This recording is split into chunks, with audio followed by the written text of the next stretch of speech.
రాజమండ్రి నగరంకి విచ్చేసిన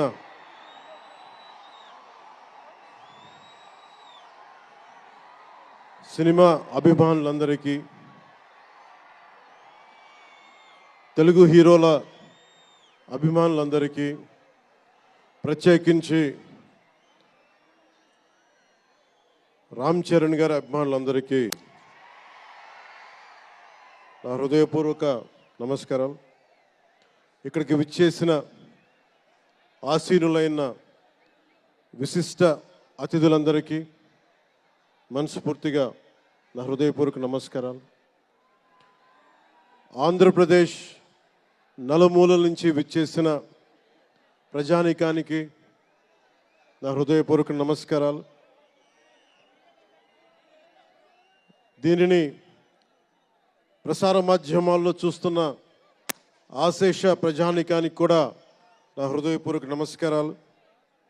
పత్రికాధిపతులకి, పాత్రికేయులకి, యూట్యూబ్ ఛానల్స్కి, అన్ని social media వీక్షిస్తున్న ప్రతి ఒక్కరికి కూడా నా హృదయపూర్వక నమస్కారం. అలాగే పవన్ కళ్యాణ్ అభిమానులకు కూడా నా హృదయపూర్వక నమస్కారం.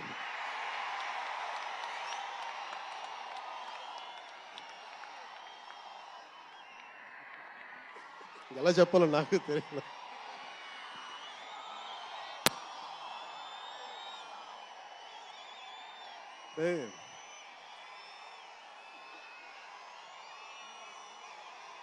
ఎక్కడి నుంచి వచ్చామో మర్చిపోకూడదు కదా.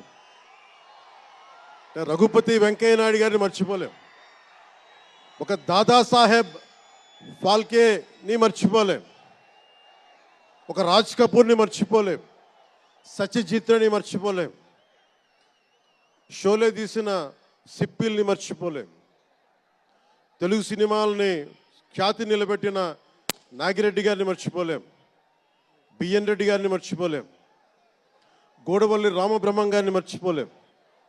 ఈ రోజున ఇంతమంది వేదిక పైన శంకర్ గారు లాంటి నిష్ణాతులు మహానుభావులు ఉన్నారు అంటే, సూర్య గారు లాంటి నటుడు దర్శకులు ఉన్నారంటే మేము మూలాలు మర్చిపోకూడదు. తెలుగు చిత్ర పరిశ్రమ పెద్దలందరికీ గుర్తు చేసుకుంటూ, తెలుగు జాతికి పేరు తెచ్చిన ఎన్టీ రామారావు గారికి మనస్ఫూర్తిగా ఆయనని గుండె లోతుల్లోంచి ఆయనకి స్మరించుకుంటూ, అలాగే పవన్ కళ్యాణ్ ఉన్నా, రామ్ చరణ్ ఉన్నా, ఏ హీరోలు ఉన్నా కానీ దానికి మూలం మెగాస్టార్ చిరంజీవి గారు. మీరందరూ గేమ్ చేంజర్ అనొచ్చు, ఓజీ అనొచ్చు. ఆ మూలాలు ఎక్కడో మారుమూల ఒక చిన్న పల్లెటూళ్ళలో, కుగ్రామంలో, మొగల్తూరు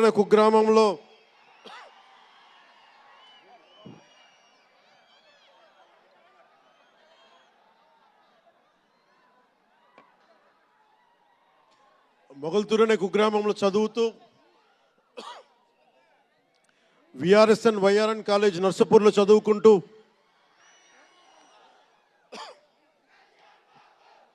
ఇవన్నీ ఇలాంటిదే మీరు అనాలంటే ఆర్జున్ ఆయనే. మీరు ఈరోజు కళ్యాణ్ బాబు అనండి, ఓజీ అనండి, డిప్యూటీ సీఎం అనండి, ఏదన్నా ఆయనే ఆర్జులు. నేను మూలాలు మర్చిపోను. నేను ఎప్పుడు రఘుపతి వెంకయ్య నాయుడు గారిని మర్చిపోం, దాదాసాహెబ్ ఫాల్కే అవార్డు గ్రహీతను దాదాసాహెబ్ ఫాల్కే గారిని మర్చిపోం. మూలాలు మనం ఎప్పుడు మర్చిపోం. అలాగే మేమందరూ రామారావు గారిని మర్చిపోలేం. ఇంతమంది తెలుగు చిత్ర పరిశ్రమ ఇక్కడ కదిలింది, వచ్చింది అంటే దాని స్ఫూర్తి ఒక అక్కినేని నాగేశ్వరరావు గారు, రామారావు గారు, ఘట్టమనేని కృష్ణ గారు, ఒక శోభన్ బాబు గారు, ఎంతోమంది నిష్ణాతులు పెద్దలు తెలుగు చిత్ర పరిశ్రమ కోసం శక్తియుక్తులు ధారపోసిన వారు. వారందరికీ మనస్ఫూర్తిగా హృదయం నుంచి ఒక నటుడిగానే కాదు, ఆంధ్రప్రదేశ్ డిప్యూటీ సీఎంగా కూడా మనస్ఫూర్తిగా వారికి నమస్కారాలు తెలియజేసుకుంటా ఉన్నాను.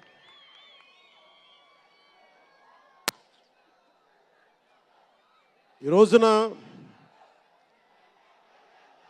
ఈ వేదికకి ఇంత బలంగా తెలుగు చిత్ర ఒక ఫిలిం ఓపెనింగ్ ఇక్కడ ఒక సినిమా ఫంక్షన్ ఇక్కడ చేసుకోగలిగామంటే కూటమి ప్రభుత్వం అనుభవజ్ఞుడైన నాయకులు శ్రీ నారా చంద్రబాబు నాయుడు గారు, గౌరవ ముఖ్యమంత్రి శ్రీ నారా చంద్రబాబు నాయుడు గారు, ఆయన ఆశీస్సులు, ఆయన సహకారం, ఆయన నిరంతర మద్దతు ఈ రోజున ఇక్కడ ఇంత అద్భుతమైన సభ జరుపుకోగలుగుతున్నామంటే గౌరవ ముఖ్యమంత్రి గారికి ప్రత్యేకించి రాజమండ్రి హృదయం నుంచి ఆయనకి నా కృతజ్ఞతలు తెలుపుకుంటా ఉన్నాను. అలాగే ఒక ఫంక్షన్ చేస్తున్నామంటే హోమ్ మినిస్టర్ అనిత గారికి కూడా నా హృదయపూర్వక ధన్యవాదాలు తెలియజేసుకుంటా ఉన్నాను. స్టేట్ డీజీపీ గారికి నా హృదయపూర్వక ధన్యవాదాలు. జిల్లా ఎస్పీ గారికి, జిల్లా అధికార యంత్రాంగానికి, జిల్లా కలెక్టర్ గారికి, ప్రతి ఒక్కరికి పేరు పేరున గత 2 రోజులుగా 4 రోజులుగా కష్టపడి మన పర్మిషన్స్ అన్నీ ఇచ్చి ఈ సభని విజయవంతం చేసే నేపథ్యంలో కష్టపడిన ప్రతి ఒక్క అధికారులందరికీ కూడా ప్రత్యేకించి ధన్యవాదాలు. అలాగే వేదిక పైన ఉన్న శ్రీ కందులు దుర్గేష్ గారికి, గౌరవ మంత్రివర్యులు పిడుగు హరిప్రసాద్ గారు, ఎమ్మెల్సీ, మమ్మల్ని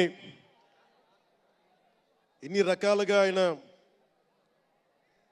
మీకు తెలుసు కదా గోరట్ల బుచ్చయ్య చౌదరి గారి గురించి, ఆయన్ని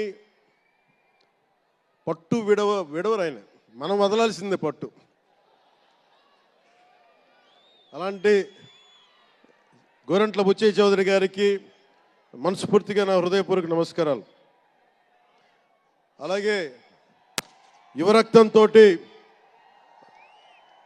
రాజమండ్రి రాజకీయాల్లో ప్రజలకి నిరంతరం సేవ చేద్దామని చేస్తే ఆదిరెడ్డి వాసు గారికి నా హృదయపూర్వక నమస్కారాలు. అలాగే నిరంతరం గత పాలనలో ఒత్తిళ్లు ఎదుర్కొని బలంగా నిలబడ్డ రాజనగరం ఎమ్మెల్యే శ్రీ బత్తుల బలరామకృష్ణ గారికి, అలాగే కె శ్రీనివాసరావు గారికి, గౌరవ ఎమ్మెల్యే, వారికి నా హృదయపూర్వక నమస్కారాలు. అలాగే Kakinada urban development authority chairman Shri Tummala Babu గారికి నా హృదయపూర్వక నమస్కారాలు.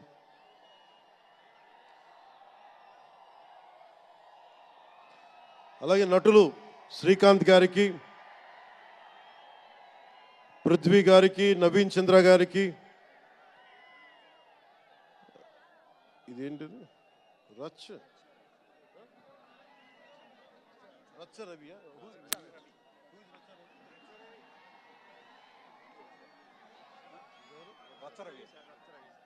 రచ్చ రవి గారికి, రామ్ జోగయ్య శాస్త్రి గారికి, కాసరాల శ్యామ్ గారికి,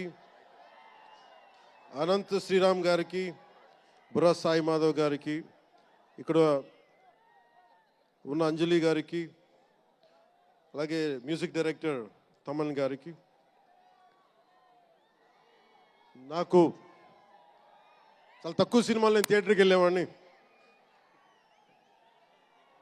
మన శంకర్ గారు తీసిన సినిమా చెన్నైలో, తమిళ్లో జెంటిల్మెన్ సినిమా, నేను టికెట్ కొనుక్కొని థియేటర్కి వెళ్ళి, ఆ రోజు నేను ఇంకా యాక్టర్ కూడా అవుతాను, అసలు రాజకీయాలు పక్కన పెట్టి యాక్టర్ అవుతానో లేదో అని ఆలోచనలో ఉన్నప్పుడు ఆయన సినిమాని నేను కూడా టికెట్ కొనుక్కొని బ్లాక్లో ఆయన సినిమాకి వెళ్ళాను, శంకర్ గారి జెంటిల్మెన్ సినిమాకి. అలాగే ప్రేమికుడికి కూడా ఎవరు లేక తోడుకి మా అమ్మమ్మని తీసుకెళ్ళాను ప్రేమికుడి సినిమాకి. ప్రేమికుడి సినిమా అమ్మ என்ன சொல்லுவாங்க పార్టీயோடு పోయిటానే. అంటే అలాంటి అందరినీ, అన్ని వయసుల వాళ్ళని కూడా ఆకట్టుకునే సినిమా, ఎంటర్టైన్మెంట్తో పాటు ఒక సోషల్ మెసేజ్ ఉన్న సినిమాలు ఆయనవి. అలాంటి మంచి సినిమాలు భారతదేశంలో ఈ రోజున చరణ్ గారు కానీ, రాజమౌళి గారు కానీ, జూనియర్ ఎన్టీఆర్ కానీ వీరందరూ విఖ్యాతిగా మన ప్రపంచ వ్యాప్తి ఖ్యాతి ఉన్న రావటం అనేది దానికి ఆద్యులు కొద్దిమంది డైరెక్టర్స్ ఉన్నారు, ముఖ్యంగా దక్షిణాది నుంచి. దాంట్లో చాలా కీలకమైన వ్యక్తి శంకర్ గారు. శంకర్ గారు ఈ రోజున భారతదేశం మొత్తం తెలుగు చిత్ర పరిశ్రమ వైపు చూస్తుంది అంటే తమిళనాడు నుంచి వచ్చి తెలుగులోకి డబ్బై ఆ సినిమాని తెలుగు ప్రేక్షకులు ఇది తమిళ సినిమా కాదు తెలుగు సినిమా అని చెప్పి గుండెల్లో పెట్టుకొని ఆదరించారు. అంత గొప్ప సినిమాలు తీశారు శంకర్ గారు. నేను ఎప్పుడు అనుకునేవాడిని శంకర్ గారు తెలుగులో కూడా తీయచ్చు కదా డైరెక్ట్ తెలుగు ఫిల్మ్ అంటే. ఆయన ఈ విధంగా గేమ్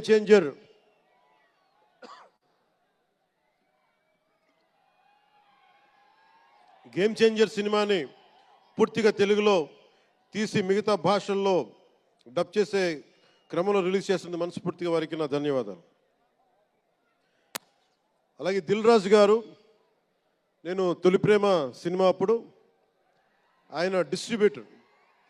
అంటే ఏదో ఒక చిన్న పోస్టర్ చూసి ఎక్కడో ఒక మాటిని ఈ సినిమా చాలా సూపర్ డూపర్ హిట్ అవుతుంది ఒక నమ్మకంతో పాపం ఆయన అడ్వాన్స్ ఇచ్చారు. అలా స్టార్ట్ అయిన వ్యక్తి.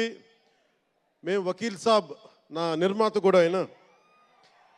ఎలాంటి నిర్మాత అంటే నేను బాగా కష్టాల్లో ఉన్నప్పుడు డబ్బులు లేవు నా దగ్గర, పేరు ఉంది కానీ డబ్బులు లేవు, మార్కెట్ ఉందో లేదో తెలియదు. అలాంటి పరిస్థితుల్లో వచ్చి వకీల్ సాబ్ అనే సినిమా నాతో తీసి ఈరోజు జనసేన పార్టీ నడపడానికి ఇంధనంగా పనిచేస్తుంది వకీల్ సాబ్ సినిమా. దాని నిర్మాత దిల్ రాజు గారు. సో మనస్ఫూర్తిగా వారికి నా ధన్యవాదాలు. అలాగే రామ్ చరణ్,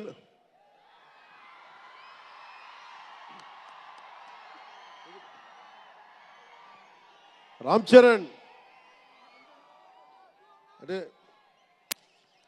నేను రామ్ చరణ్ ఉన్నప్పుడు నేను పుట్టినప్పుడు నేను ఇంటర్ ఇప్పుడు చదువుతున్నాను.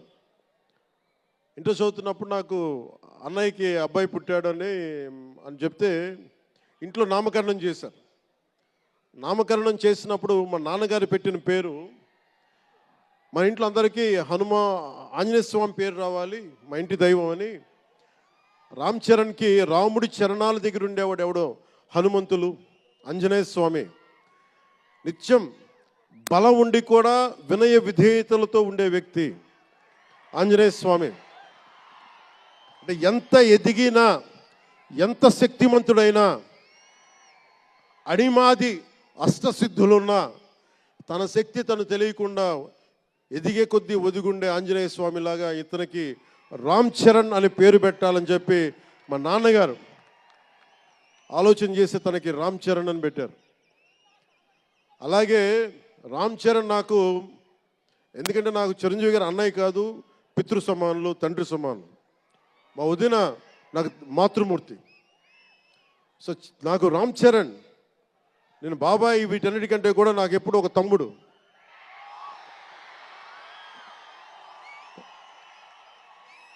చిన్నప్పుడు బాగా ఏడిపించేవాడిని, నేను ఇంకా బద్ధకంగా ఉండేవాడిని.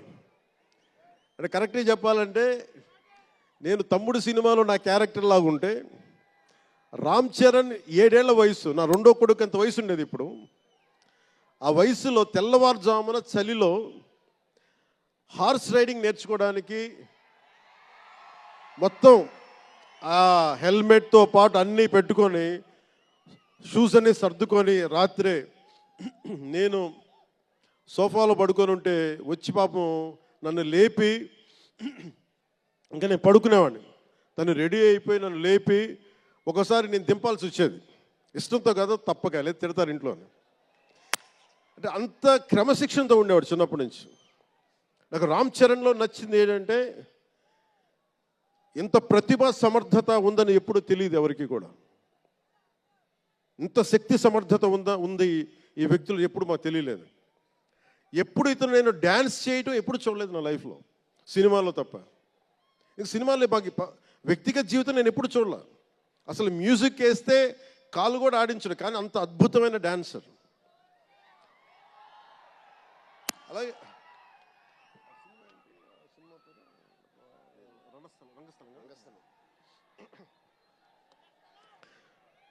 రంగస్థలం గురించి మాట.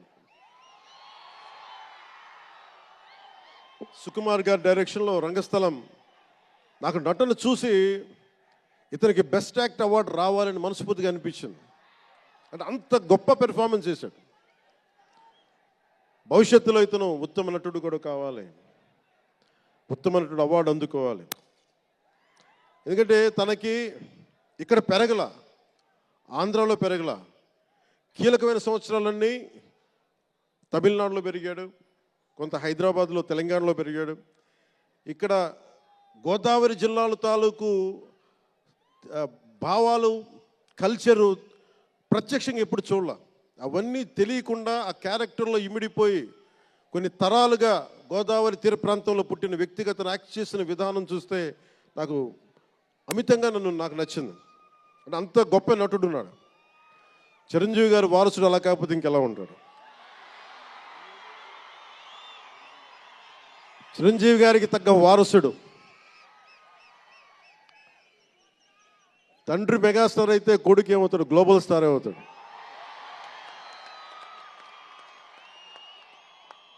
అంటే చిరంజీవి గారిని ఎందుకు అంటే ఎక్కడ గుర్తు పెట్టుకోవాలంటే, అంటే నాకు మా అన్నయ్య అంటే ఎందుకు గౌరవం, మొన్న కూడా ఇంట్లో అప్పుడప్పుడు చెప్తా ఉంటాం. ఆయన ఒక మొగల్తూరు నుంచి వచ్చిన వ్యక్తి, ఎవరు ఆధారం లేరు. మీరు ఇంతమంది లక్షల మంది ఇక్కడ ఉన్నారు, జనం ప్రజలందరూ ఉన్నారు. మనకి ఎవరో ఒకరు ఉండాలి అని అనుకోకర్లా, మీకు మీరే ధైర్యం. మీరు అనుకుంటే మీరు సాధిస్తారు. గుండె లోతుల్లో నుంచి నేను సంకల్ప బలం ఉండి దానికి తగ్గ పట్టుదల, కార్యదక్షత ఉంటే మెగాస్టార్ చిరంజీవి గారిలాగా ఎలా సాధించగలరు? ప్రతి ఒక్కరూ మీరు కోరుకున్న దాంట్లో సాధించగలరు. అంటే ఆయన ఒక్కడు పెరిగి మా అందరికీ ఆశ్రయం ఇచ్చాడు, ఊతం ఇచ్చాడు. ఆయన ఊతం వల్లే నేను ఈ రోజున మీ అందరికీ కూర్చొని మారుమూల ప్రాంతాల్లో భయపడటానికి, అందరూ భయపడే రోడ్లకి వెళ్ళగలుగుతున్నాను, రోడ్లు వేయడానికి. అంటే ఆ మూలాలు చిరంజీవి గారు మాకు నేర్పించింది. అంటే ఇది ఎందుకు చెప్తున్నానంటే, నేను చిరంజీవి గారిని ఎంత కష్టపడేవారు ఆయన కష్టపడి బయటికి వచ్చి ఇంటికి వస్తే నేను అర్ధరాత్రి పూట వెయిట్ చేసేవాడిని అక్కడ సోఫాలో పడుకున్నాను హాల్లో. మా అన్నయ్య గారు ఎప్పుడు వస్తారు, ఆయన ఎంత కష్టపడేవారంటే కనీసం వచ్చి షూలు ఇప్పుకోవడానికి అసలు శక్తి ఉండేది కాదు.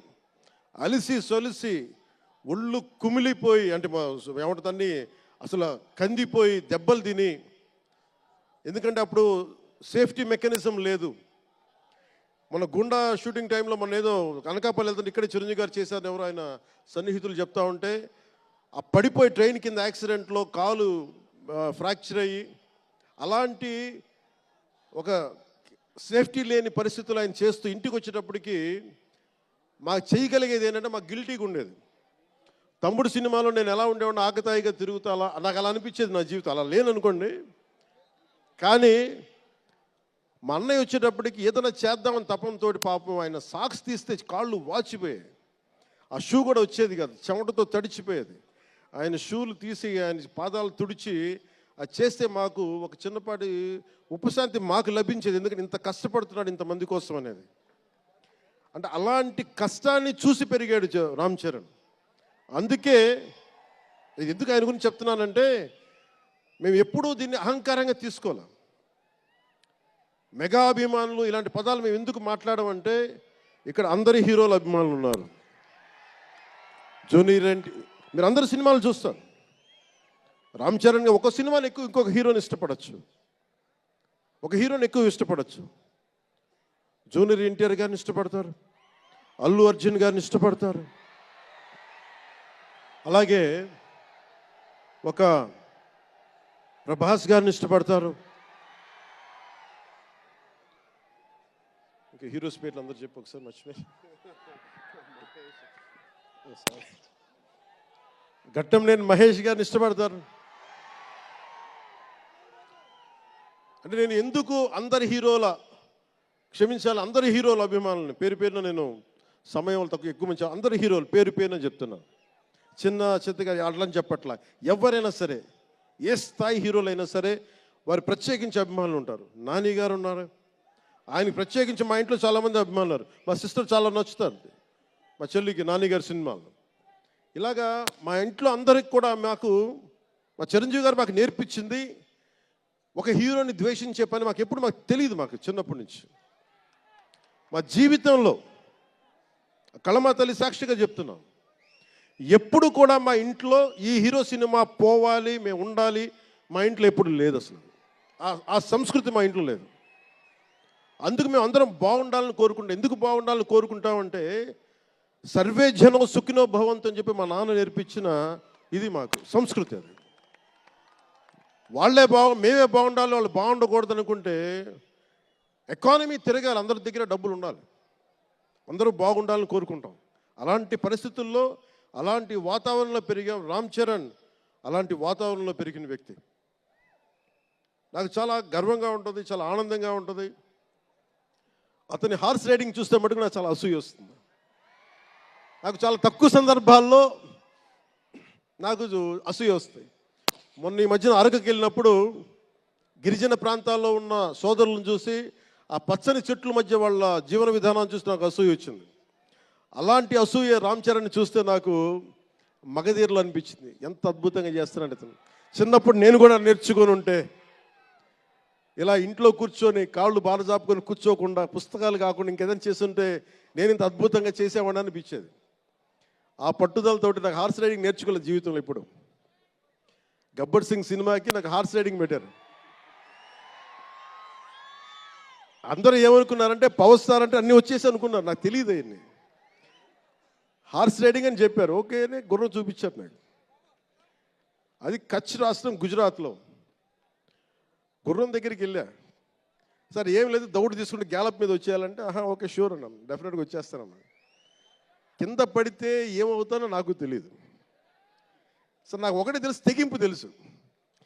గుర్రం దగ్గరికి వెళ్ళి చెప్పా, దానికి చెవిలో చెప్పాను, నాకు హార్స్ రైడింగ్ రాదు. వీళ్ళందరూ నన్ను ఎక్స్పెక్ట్ చేస్తారు నేను చాలా గొప్ప హార్స్ రైడర్ అని.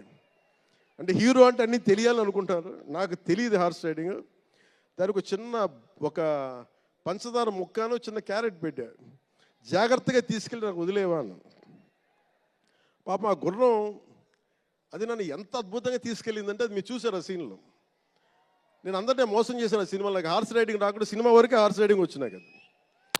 అలాంటి అంటే నాకు ఇది మాకేంటంటే మాకు సినిమాల్లో చూసినవన్నీ నాలాగా కాకుండా అన్నీ చాలా సుశిక్షితమైన ఒక నేర్చుకున్న వ్యక్తి ఇతను రామ్ చరణ్. ఒక డ్యాన్స్ కానీ ఎక్కడో ఇంగ్లాండ్కి వెళ్ళి అక్కడ డ్యాన్స్ ఇన్స్టిట్యూషన్స్లో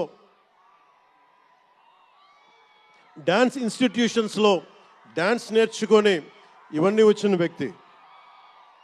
అలాగే ఈ సినిమా ప్రత్యేకించి చాలా సోషల్ మెసేజ్ ఉన్న సినిమా నాకు అర్థమవుతోంది. పొద్దున్నే ట్రైలర్ చూశాను, గేమ్ చేంజర్ ట్రైలర్. చాలా అద్భుతంగా ఉంది, చాలా బాగా ఆడుతుంది అని చెప్పి మనస్ఫూర్తిగా అందరికీ అభినందనలు తెలియజేసుకుంటూ, ప్రత్యేకించి శంకర్ గారికి నాకు మనస్ఫూర్తిగా అభినందనలు తెలియజేసుకుంటూ, అలాగే తెలుగు చిత్ర పరిశ్రమకి సంబంధించినంత వరకు ఇది ఓజీ గురించి చెప్తాను, లాస్ట్లో చెప్తాను. నేను ఓజీ తర్వాత అంటే మీరు వదలట్లా. మన ముందున్న సినిమా గేమ్ చేంజర్ని బాగా చూడండి. ఎందుకంటే ఈ ఫంక్షన్ ప్రత్యేకించి ఈ మధ్యకాలంలో ఉన్న ఒత్తిడి తెలుసు మీకు. ఒక పబ్లిక్ ఫంక్షన్ అంటే ఎలాంటి ఒత్తిడి ఉంటుందో మీ అందరికీ తెలుసు. నేను చాలా ఆలోచించాను ఈ సమయంలో పెట్టాలా లేదా అంటే. సినిమా అనేది 10 మందికి తెలియచేయాలి. దిల్ రాజు గారు లాంటి వాళ్ళు 3 సంవత్సరాలు తీశారు సినిమా. 3 సంవత్సరాలు తీసింది వాళ్ళకి దొరికేది దొరికితే ఒక 10 రోజులు. బడ్జెట్లు ఎక్కువైపోయినాయి. అలాంటి వాటికి మేము చేయగలిగేది ఎక్కువ మందికి తెలియజేసేలాగా ఇది part and parcel of cinema. అందుకని మేము కోరుకుంది చిన్న ఫంక్షన్ చేద్దాం, నన్ను అడిగారు గెస్ట్గా రమ్మని. నేను ఒకటే చెప్పాను, ఇంత పెద్ద ఫంక్షన్ చేయాలా లేదా, ఎందుకంటే మీ అందరికీ తెలుసు నా భయం. మీరు క్షేమంగా వచ్చి క్షేమంగా వెళ్ళాలి అని చెప్పి అహిర్నిశలు ఆకాంక్షించేవాడిని, శ్రమ పడేవాడిని. మీకు చిన్న దెబ్బ తగిలితే నా గుండె గాయం అవుద్ది. అందుకని నేను ఎప్పుడు సినిమా ఫంక్షన్ నేను చేసుకోవడానికి ఇబ్బంది నాకు. ఇందాక కూడా వచ్చినప్పుడు చాలా టెన్షన్తో ఉన్నా, ఎవరికైనా దెబ్బలు తగులుతాయి, ఏదైనా అయిపోద్దా అని భయం ఉంది. మనస్ఫూర్తిగా మీ అందరికీ చేతులైతే నమస్కరిస్తున్నా, మీరు క్షేమంగా ఇంటికి వెళ్ళాలి. ఎందుకంటే మీ తల్లిదండ్రులు, మీరు ఒక సాయంత్రం ఆనందం కోసం వచ్చింది, దీన్ని విషాదం కాకూడదు. అందుకని మనస్ఫూర్తిగా సినిమాని సినిమాగానే చూడండి. కింద పడిపోయి మీద పడిపోయి తొక్కిసలాడుతూ హీరోలను చూడడం కంటే కూడా మీరు దూరం నుంచే ఇబ్బంది పడకుండా మీరు క్షేమంగా ఉండాలి, అందరూ క్షేమంగా ఉండాలి మనస్ఫూర్తిగా కోరుకుంటా ఉన్నాం. అలాగే అడగగానే టికెట్ రేట్స్ ఎందుకు పెంచాలి,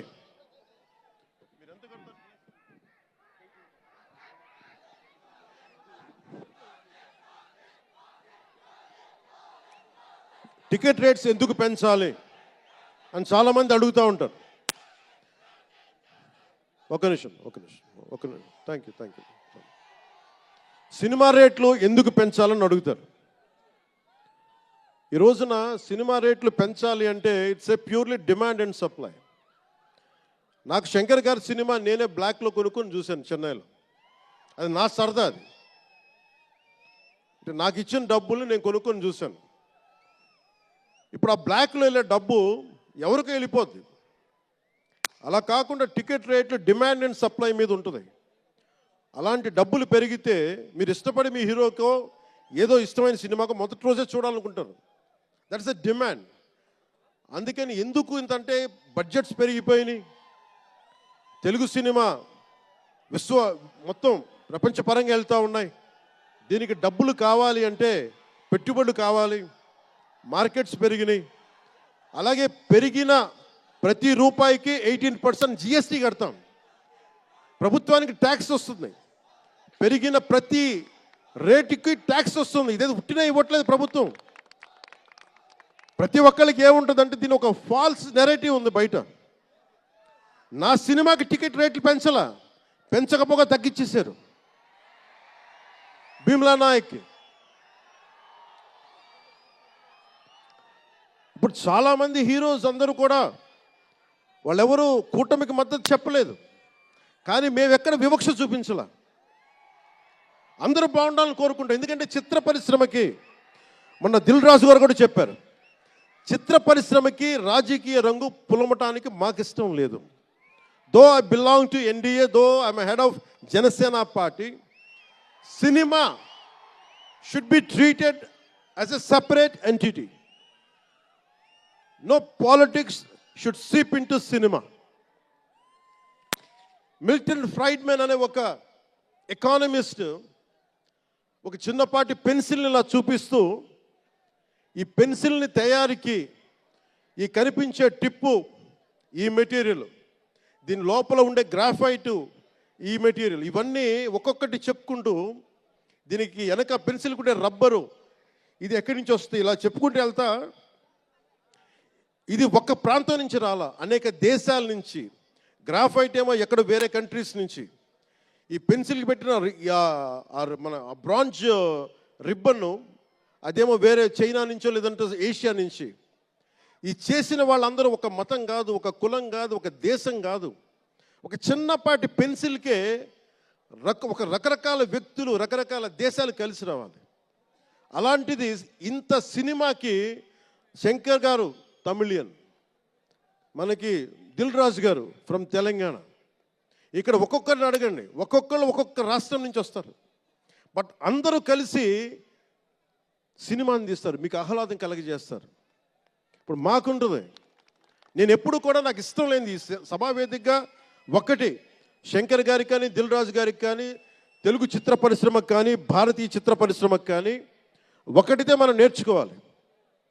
ఎప్పుడు మనం భారతీయ చిత్ర పరిశ్రమ అనేవాళ్ళం తప్ప లాస్ట్ 90s నుంచి టాలీవుడ్ అని బాలీవుడ్, కాలీవుడ్, మాలీవుడ్. మనం ఎందుకు ఏప్ చేయాలి వీళ్ళని? Why do we have to ape Hollywood? మనం ఒకప్పుడు మాయాబజార్ లాంటి సినిమాలు తీసిన వాళ్ళం, మూకీలు తీసిన వాళ్ళం. చిత్ర పరిశ్రమ ఒక బెంగాల్లో పరివిడిల్లింది అక్కడ. సో మనం ఎందుకు వీళ్ళని ఫాలో అవ్వాలి? వాళ్ళు హాలీవుడ్ డిసిప్లైన్ ఫాలో అవ్వం, Hollywood method of film making follow అవ్వం, Hollywood method of skill development follow అవ్వం. కానీ ఆ వుడ్ను మటుకు తీసుకున్నాం, మాలీవుడ్. ఇది మటుకు మానాలి. ఎందుకంటే మనకు ఒక కాళిదాసు ఉన్నాడు, మహా కవులు, కళాకారులు గొప్ప గొప్ప కావ్యాలు రాశారు. సో మన జాతి తాలూకు ప్రాముఖ్యతని సినిమాలే చెప్పగలగాలి. అందుకని హాలీవుడ్ని అనుకరించడం మానేయాలి. మనదైన సత్తా, మనదైన కథ, మనదైన బలం మనం చూపించాలి విశ్వానికి. అది చూపించకపోతే ఏమవుద్దంటే, ఎక్కడ కూర్చొని ఈరోజు ఇప్పుడు కాపీ చేద్దామంటే కుదరదు. You have to come with original stories. సహజమైన కథలతో పట్టుకురావాలి. ఆ విధంగా ఉండాలి అంటే ముందు చిత్ర పరిశ్రమలో కూడా చాలా డిసిప్లిన్ రావాలి. సినిమాలు తీసే వాళ్ళు మాట్లాడాలి చిత్ర పరిశ్రమ గురించి, సినిమాలు తీయని వాళ్ళు మాట్లాడకూడదు. సినిమాలు తీయకుండా రాజకీయాలు చేసేవాళ్ళు మాకు నచ్చం. అది ఎన్డీఏ తరపు నుంచి నేను చెప్తా ఉన్నాను. తెలుగు చిత్ర పరిశ్రమ గురించి మాట్లాడాలి అంటే సినిమాలు తీసి దానికి సాధక బాధలు అర్థం చేసుకున్న వాళ్ళే మాట్లాడాలి. మన తెలుగుదేశం, జనసేన, భారతీయ జనతా పార్టీ, ఎన్డీఏ ప్రభుత్వం, వారితోనే మాట్లాడతాం, వారితోనే గుర్తిస్తాం. అలాగే చాలాసార్లు సినిమా టికెట్ల కోసం హీరోలకి పనేంటి, హీరోలు ఎందుకు రావాలి, అది మాకు ఇష్టం లేదు. మహా అయితే నిర్మాతలు రండి, ఒక ట్రేడ్ బాడీ రండి, మీ యూనియన్ రండి, మేము అది ఇచ్చేస్తాం. అంతేగాని హీరోలు వచ్చి మాకు నమస్కారాలు పెట్టాలి,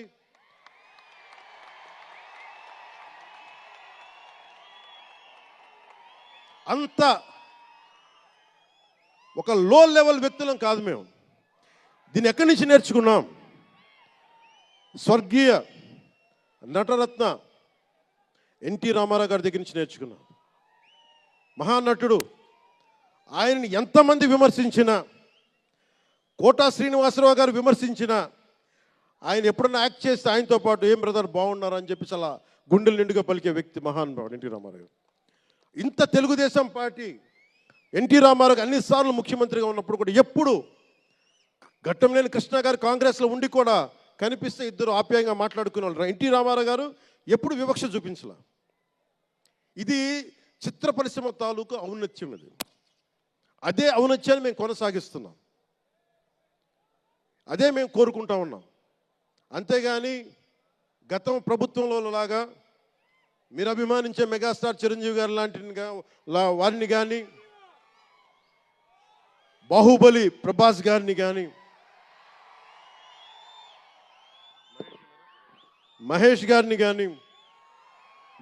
ప్రిన్స్ మహేష్ అంటారు కదా, మహేష్ గారిని కానీ, ఇంకెవరిని వెళ్ళారా, ఇంకెవరు వెళ్ళినా కానీ మేము ఇవన్నీ ఎందుకు చేయట్లేదంటే మాకు సినిమా పరిశ్రమ మీద గౌరవం ఉంది. నారా చంద్రబాబు నాయుడు గారు ఇప్పటికి 4వ ముఖ్యమంత్రి. ఆయన 3 సార్లు కానీ 4 సార్లుగా ముఖ్యమంత్రి ఉన్న ఈ సమయంలో ఎప్పుడు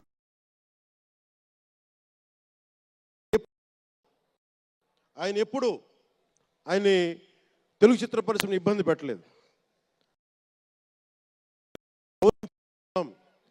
ఇక్కడున్న చిత్ర పరిశ్రమ కోసం, సినిమాల కోసం పరితపించే కథల కోసం మనం వెనకాడతాం. మన కథలు కావాలి. సినిమా జీవితంలో లేని సినిమాలో వెతుక్కుంటాం. మనం జీవితంలో దొరకని న్యాయాన్ని సినిమాలో న్యాయం దొరికితే తృప్తి పడతాం. ఒక్కటి సినిమా తీస్తే ఎందుకు చూస్తాం మనం? శంకర్ గారి డైరెక్షన్లో అరే మన జీవితంలో మన ముఖ్యమంత్రి ఇలా ఉంటే బాగుంటుంది అనుకుంటాం. ఆ కథని, ఆ భావాన్ని సినిమాగా తెరకెక్కిస్తే అది బాగుంటుంది. ఒక శివాజీ సినిమా ఎదురు తిరిగితే ఎలా ఉంటుంది, ప్రత్యామ్నాయంగా చేస్తే ఎలా ఉంటుంది ఒక శివాజీ. ఇలాంటి సినిమాలన్నీ కూడా మనకి నిజ జీవితంలో జరగనివి మనం ఒక అట్లీస్ట్ సినిమా ప్రపంచంలో చూస్తే ఒక తృప్తి ఉంటుంది. అలాగే ఇంతమంది యువత ముందుకొచ్చి ఎందుకు వస్తున్నారు అంటే ఒక మార్గదర్శకం సినిమాలు. ఒకసారి సినిమాలో కూడా చాలా మంచి విలువలు ఉంటాయి, కానీ ఆ విలువలు తీసుకోవచ్చు. కానీ మనం ఎలా ఉండాలంటే హంసలాగా పాలను తీసుకొని నీళ్ళు వదిలేయాలి. కానీ కొంతమంది నీళ్ళని పట్టుకుంటారు, మనం ఏం చేయలేము. సినిమా అన్నీ చూపిస్తుంది, మంచి చెడు రెండు చూపిస్తాయి. ఏది తీసుకోవాలి అనేది మీది. ఉదాహరణకి వకీల్ సాబ్లో ఒక సన్నివేశంలో హీరో దగ్గరికి వచ్చే డైలాగ్ వస్తుంది, ఆర్ యు వర్జిన్ అని చెప్పి ఒక స్త్రీ పాత్రధారిని అడుగుతారు. అది నా ఇండివిజువల్గా నేను చెప్పడానికి ఇబ్బంది అనిపించింది. నేను డైరెక్టర్ గారికి, దిల్ రాజు గారికి చెప్పాను, ఈ డైలాగ్ అయితే నేను చెప్పాను. కాబట్టి అబ్బాయిని అడుగుతాను, అమ్మాయిని నేను అడగనేమని చెప్పి. అంటే న్యాయం రెండు పక్షాలు ఉండాలి, ఒకళ్ళని ఇబ్బంది పెట్టడం నాకు ఇష్టం లేదు. ఇది సెన్సిబిలిటీస్ కూడా ఫిలిం టెక్నీషియన్స్ కానీ, డైరెక్టర్స్ కానీ, యాక్టర్స్ కానీ, ఎందుకంటే హీరోలు చాలా పెద్ద ప్రభావం, మీరు దర్శకులు చాలా పెద్ద ప్రభావం, నిర్మాతలు చాలా పెద్ద ప్రభావం చూపిస్తారు. మీరు కేవలం డబ్బులు సంపాదించడమే కాదు, మీరు కొన్ని విలువలు చెప్తారు. ఒక రామ్ చరణ్ కోసం కానీ, ఒక శంకర్ గారి కోసం కానీ, దిల్ రాజు గారి ప్రొడక్షన్ అంటే ఎందుకు ఇంతమంది వస్తారు, ఇన్ని లక్షల మంది ఎందుకు వస్తారంటే ఏదో ఒక కనెక్ట్ ఉంది, దానికి ఒక బంధం ఉంది, దానికి ఏదో ఎదురు చూస్తాం ఒక సినిమా ద్వారా. ఒక RRRకి ఎందుకు అంత పరిగెడతాం సినిమా చూడటానికి, ఏదో ఎదురు చూస్తాం మనం. సో బాధ్యత తెలుగు చిత్ర పరిశ్రమకు కూడా మీరు సమాజాన్ని ఇంకొంచెం వినోదంతో పాటు ఆలోచింపజేసే సినిమాలు ఇవి కూడా రావాలని మనస్ఫూర్తిగా నేను మీ నుంచి ఆశిస్తా ఉన్నాను.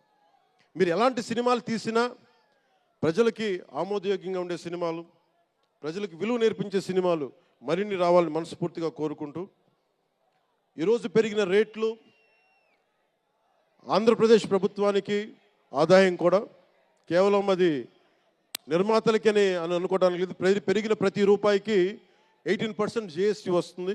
అది ప్రజలందరికీ కూడా ఈ సందర్భంగా నేను తెలియజేస్తా ఉన్నాను.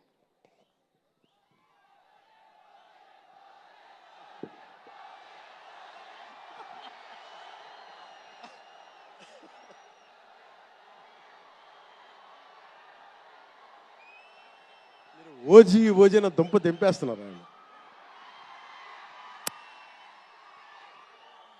మాట్లాడదాం దాని గురించి, వేరే మాట్లాడదాం. డైరెక్టర్ ఇక్కడే ఉన్నారు, 3 సినిమాలు ఉన్నాయి. కాదే మీకు తెలుసు కదా నా ప్రేమ మీకోసం. ఓజీ సినిమా కంటే నా భవిష్యత్తు మీకు ముఖ్యం, నాకు ముఖ్యం మీ భవిష్యత్తు కోసం ఇలా ఉండిపోయాను. అందుకని ప్రత్యేకించి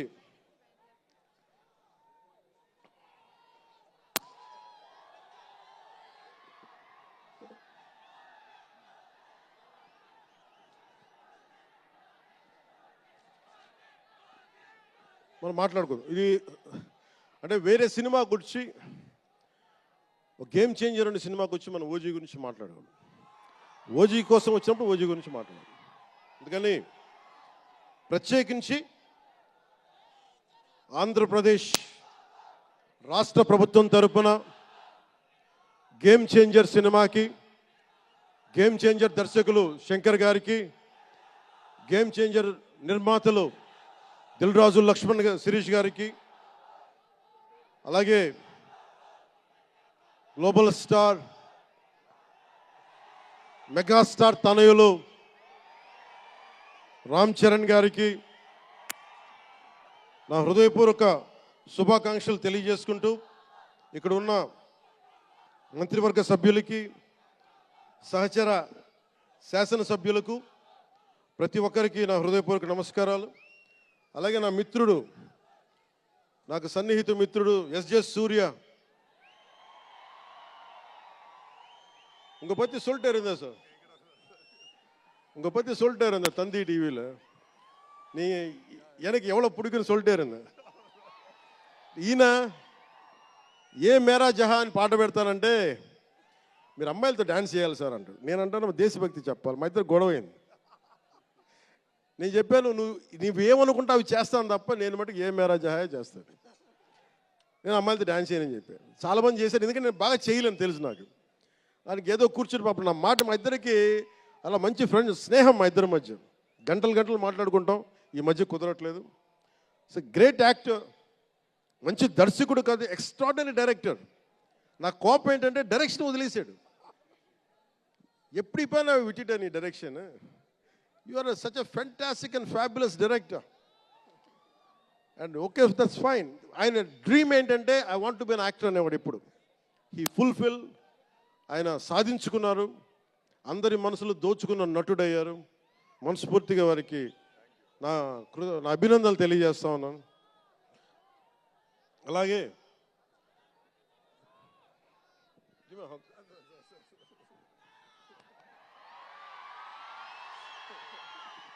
సో మీ అందరికీ మరోమారు ధన్యవాదాలు తెలియజేసుకుంటూ, all my best wishes to Game changer,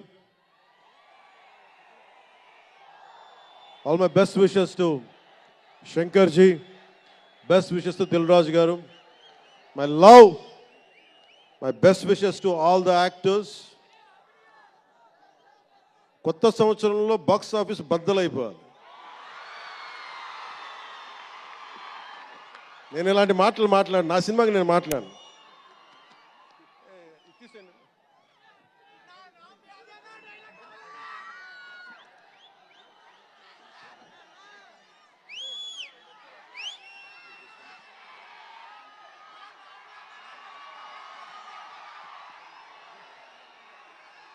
మీరేం చేస్తారో తెలీదు. మగధీరుడు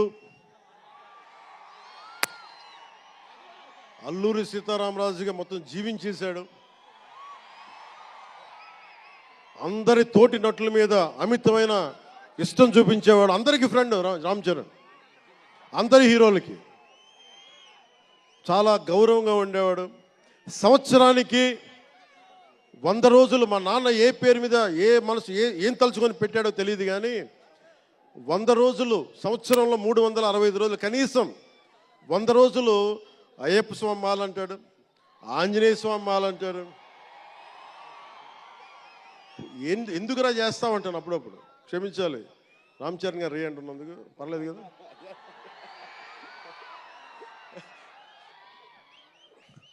అంటే ఎందుకంటే నాకు బాధ్యత తప్పకుండా ఉండటానికి, నియంత్రించుకోవడానికి, అహంకారం రాకుండా ఉండటానికి, ఎప్పుడు చూడండి చెప్పులు లేకుండా ఉంటాడు.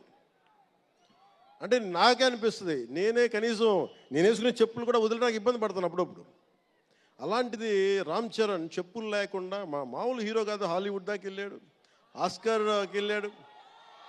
అక్కడికి వెళ్ళి ఎంత గుండె ధైర్యం అంటే, నేను చెప్పులు వేసుకుంటా, అవసరమైతే మంచి సూటు బూట్ వేసుకుని తయారవుతాడు, లేదంటే అయ్యప్ప స్వామి మాలేసుకుని కనిపిస్తూ ఉంటాడు. అంటే వ్యక్తిత్వంలో ఎంత బలం ఉండాలి ఆ వ్యక్తికి. అందుకని అలాంటి రామ్ చరణ్ మంచి 16 అణాలు తెలుగువాడు, మా బంగారం, నా తమ్ముడు. ఒక తల్లికి పుట్టకపోయినా కానీ నా తమ్ముడు. ఎప్పుడు ఎదిగే కొద్దీ ఒదిగుండేవాడు. అతనికి మరింత విజయం కలగాలని, అద్భుత విజయాలు కలగాలని మనస్ఫూర్తిగా ఒక బాబాయ్గా కాదు, ఒక అన్నగా ఆశీర్వదిస్తున్నాను. I love you Ram Charan, I love you all.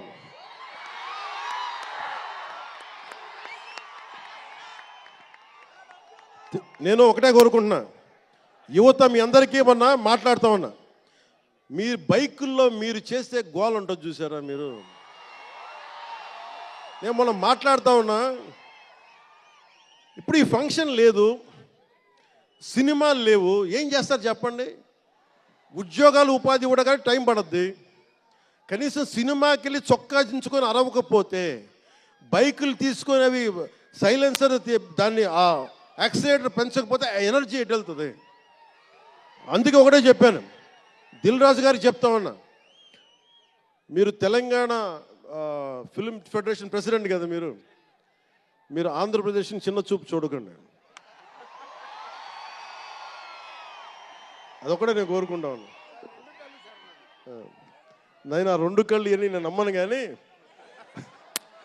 మీరు తెలుగు చిత్ర పరిశ్రమని అటు తెలంగాణలోను ఇటు ఆంధ్రాలోను 2 చోట్ల అద్భుతంగా ఉండాలని కోరుకుంటా ఉన్నాను. ముఖ్యంగా ఆంధ్రప్రదేశ్ యువతకి, మీరు ఇంతమంది యువతను చూస్తూ ఉన్నారు, వీళ్ళకి స్టంట్ స్కూల్స్ పెట్టండి. మా వాళ్ళు బైక్లు వేసుకొని తిరుగుతూ ఉంటారు, గోల్ చేస్తూ ఉంటారు. ఒక మంచి స్టంట్ స్కూల్ పెట్టండి. గోదావరి జిల్లాలోనో, రాయలసీమలోనో, మా కడపలోనో ఎక్కడో చోట ఒక 2-3 స్టంట్ స్కూల్స్ పెట్టండి.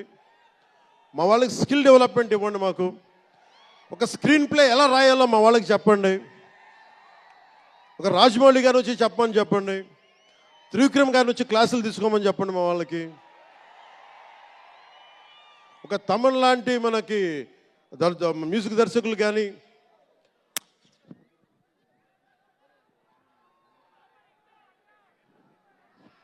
కీరవాణి గారు కానీ, అలాంటి వాళ్ళందరికీ వచ్చి వాళ్ళ స్కిల్ డెవలప్మెంట్ నేర్పించమని చెప్పండి. మీరు దాని మీద ఒకసారి ఆలోచించండి.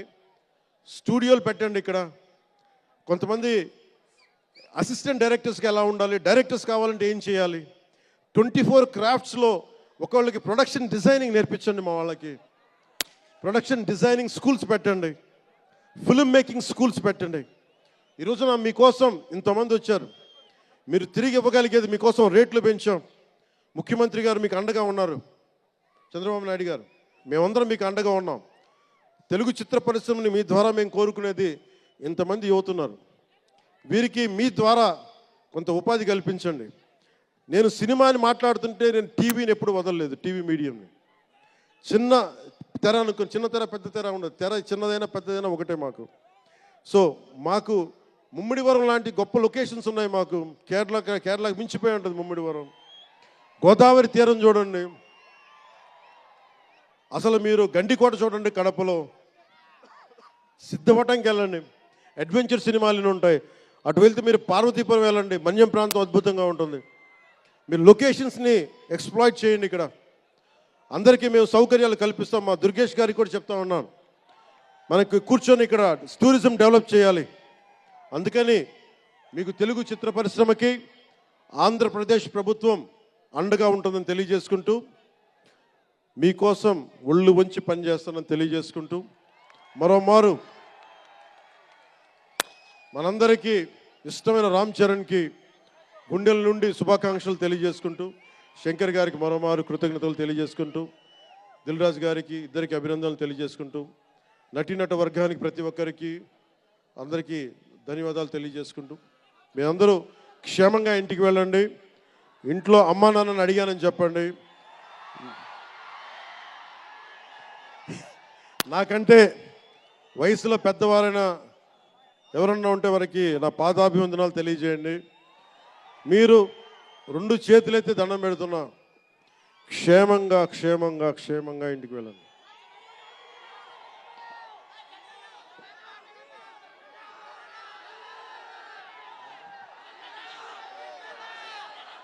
మీ అందరికీ మరోమారు ధన్యవాదాలు తెలియజేసుకుంటూ, తెలుగు తల్లికి దండాలు తెలియజేసుకుంటూ, మా తెలుగు తల్లికి పిఠాపురం మంచి సంతోషం.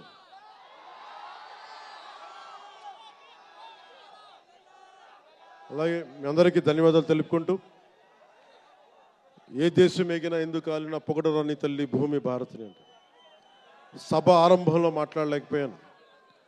నాకు జన్మనిచ్చిన నా నేల నేను దండాలు పెట్టుకుంటూ, నాకు దేశభక్తిని నింపిన నా భారతదేశానికి జై జైలు చెప్తూ సెలవు తీసుకున్నాను. అందరూ క్షేమంగా ఇంటికి వెళ్ళండి. మనస్ఫూర్తిగా ఇక్కడికి వచ్చిన ప్రతి ఒక్కరికి పేరు పేరున ధన్యవాదాలు తెలుపుకుంటూ,